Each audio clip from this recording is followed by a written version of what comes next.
आकाश film studio.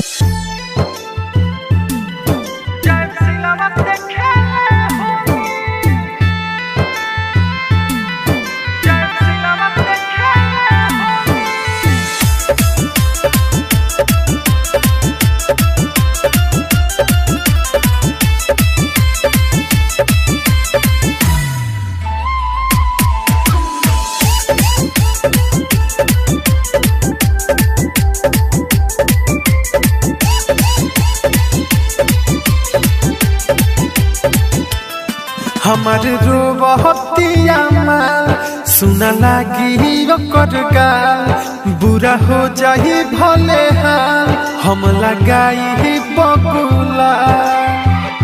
पिया बाबू कर भले मार दी गोली, जय सिलावा से खेले होली।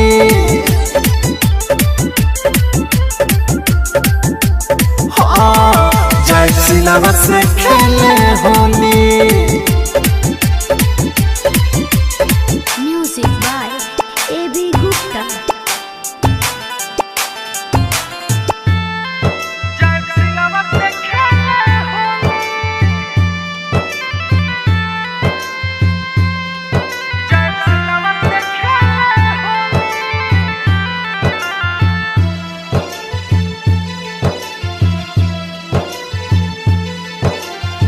याद आवता वो कर पाड़ा होलिया में सुन भाई रे, ओह साल रंगावा रहे लगवाले लगे हमारा आई रे। अगर बोली कवनो सार तो देहब गोली मार, चढ़ल बा प्यार के नासा भले हो जाई बिगाड़। बड़ी याद आवे वो कर बोली ठिठोली, जय सिलावा से खेले Holi.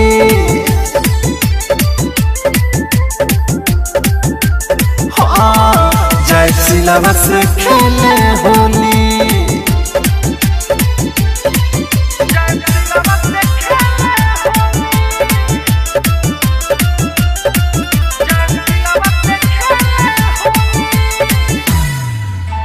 Mix by Aditya recording studio Gopalganj.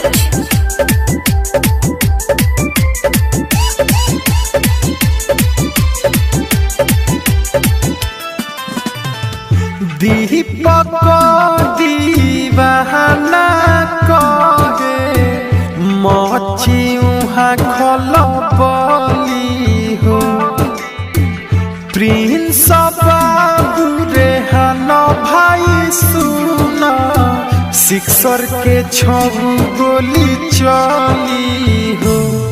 Writer Abhishek न मानब जाके दुआरा करा ठानब, जवन बोली ज्यादा सुनो धकेलाते मुँह के खानब। चली हमारा संगे सारा लफुअन के टोली, जय सिलावा से खेले होली।